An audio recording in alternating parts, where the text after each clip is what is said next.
একটি ছেলে নাম রবিন নামকরা একটি ইঞ্জিনিয়ারিং কলেজে ভর্তি হয়। সে কলেজে নতুন হওয়ায় চারিদিকে কি হচ্ছে তার পরিবেশ বোঝার চেষ্টা করে। হঠাৎ একদিন দেখে একজন স্টুডেন্ট প্রিন্সিপালের সাথে কথা বলছে। ছেলেটি প্রিন্সিপালকে বলছে, স্যার, আমাদের কনভোকেশনের ডেট কবে? প্রিন্সিপাল বলল, কেন? ছেলেটি বলল, স্যার, আমি আমার গ্রামের প্রথম ইঞ্জিনিয়ার হতে চলেছি। আমার মা বাবা ও গ্রামের কিছু আত্মীয় স্বজন সেখানে উপস্থিত থাকতে চায়। প্রিন্সিপাল বলল, তোমার প্রজেক্ট কি শেষ? স্টুডেন্টটি বলল, স্যার, আমার প্রজেক্টটি সম্পূর্ণ নতুন একটি আইডিয়ার উপর ভিত্তি করে বানিয়েছি, সেজন্য শেষ করতে পারিনি। আর অল্প কয়েকদিন বেশি সময় লাগবে।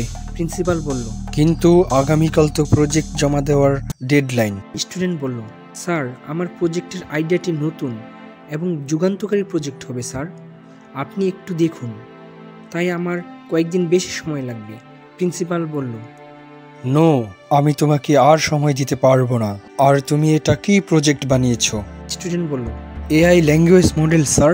প্রিন্সিপাল বলল, খুবই আনরিয়েলিস্টিক প্রজেক্ট, জমা দিয়ে দাও, আমরা তোমার জন্য কনসিডার করব। স্টুডেন্ট বলল, স্যার, আমার প্রজেক্টটি একটু দেখেন, এটা একটি যুগান্তকারী প্রজেক্ট হবে স্যার। এর জন্য আমি গত 2 মাস রাত জেগে কাজ করেছি। আমি কাজটি শেষ করার খুব কাছাকাছি চলে এসেছি। প্রিন্সিপাল বলল, তোমার বাবাকে ফোন করো। ছেলেটি তার বাবাকে ফোন করে বলল, বাবা, প্রিন্সিপাল স্যার তোমার সাথে কথা বলবে। প্রিন্সিপাল তার বাবাকে বলল, আপনার ছেলের এবছর গ্রাজুয়েশন শেষ হচ্ছে না, সে আমাদের রুলস অমান্য করেছে এবং কি সব ফালতু আনরিয়েলিস্টিক প্রজেক্ট করেছে। এটা শুনে ছেলেটার বাবা খুবই হতাশ হলো আর ছেলেটার চেহারা বিমর্ষ হয়ে গেল। রবিন দূর থেকে সব দেখল।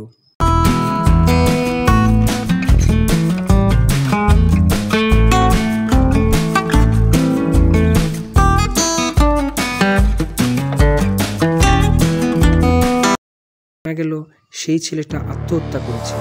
শুনে রবিন অবাক হয়ে গেল। তার জানা যায় রবিন ও প্রিন্সিপাল উপস্থিত ছিল। রবিন প্রিন্সিপালকে বলল, গুড নিউজ স্যার, পুলিশ এবং ছেলেটার বাবা জানেন যে ছেলেটা আত্মহত্যা করেছে। পোস্টমর্টেম রেজাল্টেও এসেছে শ্বাসরুদ্ধ হয়ে যাওয়াই মৃত্যুর কারণ। কিন্তু তারা জানে না যে গত 4 বছর ধরে বেচারা মেন্টালি প্রেসারে ছিল। এটা তো রিপোর্টেই নেই স্যার।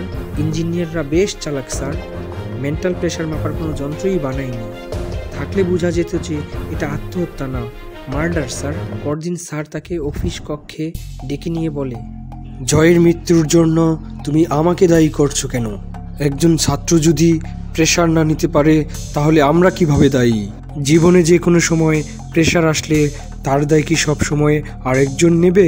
রবিন বলে, স্যার, আমি আপনাকে দোষ দিচ্ছি না, আমি অ্যাকচুয়ালি সিস্টেমকে দোষ দিচ্ছি স্যার। আমার কাছে কিছু স্ট্যাটিস্টিক্স আছে। আত্মহত্যার দিক দিয়ে ইন্ডিয়া 1 নম্বরে আছে। প্রতি 1.5 ঘন্টায় কোনো না কোনো স্টুডেন্ট আত্মহত্যার চেষ্টা করে, যেখানে ছাত্রছাত্রীরা রোগের থেকে আত্মহত্যায় বেশি মারা যায়।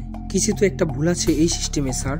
প্রিন্সিপাল বলল, আমি অন্য কলেজ সম্পর্কে বলতে পারবো না, কিন্তু এই কলেজ দেশের অন্যতম সেরা কলেজ। আমি 32 বছর ধরে এই কলেজ চালাচ্ছি এবং 28 নম্বর পজিশন থেকে 1 নম্বর পজিশনে এই কলেজকে নিয়ে এসেছি। রবিন বলল, নাম্বার 1 কি স্যার? এখানে তো কোনো নতুন আইডিয়ার কথা কেউ বলে না, ইনভেনশনের কথা কেউ শুনিই না, শুধু পরীক্ষার মার্কসের কথা বলে। ইউএসএতে কতজন চাকরি পেল তার কথা বলে।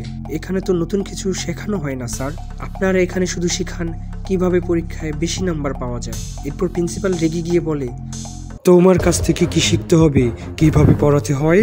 এরপর প্রিন্সিপাল স্যার তাকে হাত ধরে নিয়ে ক্লাসে টেনে নিয়ে যায় এবং প্রিন্সিপাল বলে, আমাদের এখানে এমন একজন নেতা আছে যে মনে করে সে আমাদের হাইলি কোয়ালিফাইড টিচারদের থেকেও বেশি ভালো পড়াতে পারে। তো আজ প্রফেসর রবিন এখানে ইঞ্জিনিয়ারিংয়ের ক্লাস নেবে। এরপর প্রিন্সিপাল স্টুডেন্টসদের সঙ্গে সামনের বেঞ্চে গিয়ে বসে এবং সে তাকে পড়াতে শুরু করতে বলে। রবিন একটি বই নিয়ে বোর্ডে একটা লেখা লিখে বলে, আমি বোর্ডে যে লেখা লিখেছি তার মানে আমাকে বলুন।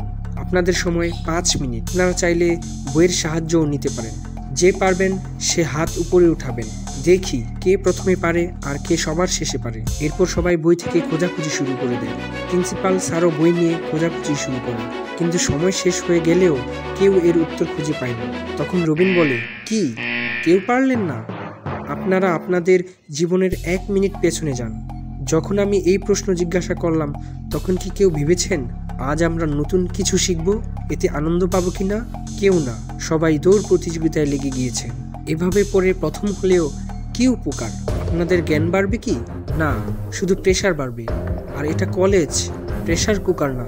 আরে চাবুকের ভয়ে বাঘও তো চেয়ারে বসা শিখে ফেলে, কিন্তু এ ধরনের বাঘকে আমরা ওয়েল ট্রেন বলতে পারি, ওয়েল এডুকেটেড না।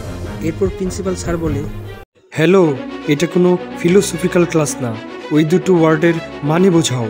রবিন বলল, স্যার এই দুটো আসলে কোনো ওয়ার্ডই না, এই দুটো আমার বন্ধু ফারহান এবং রাজুয়ের নাম। একথা শুনে সবাই হেসে দেয়। বোর্ডে সে ফারহান এবং রাজুয়ের ওয়ার্ড দেখায়। প্রিন্সিপাল রেগে গিয়ে বলে, কোয়াইট ননসেন্স, এভাবে তুমি ইঞ্জিনিয়ারিং পড়াবা? রবিন বলে, না স্যার, আমি আপনাকে ইঞ্জিনিয়ারিং পড়াচ্ছি না, সেটা তো আপনি খুব ভালো জানেন। আমি তো শুধু এটা পড়িয়েছি যে কিভাবে পড়াতে হয়। আমি মনে করি আপনিও একদিন শিখে যাবেন যে কখনো দুর্বল ছাত্রদের হাত ছেড়ে দিতে হয় না। এরপর রবিন ক্লাস থেকে দ্রুত চলে যায় আর স্টুডেন্টসরা হাসাহাসি করে।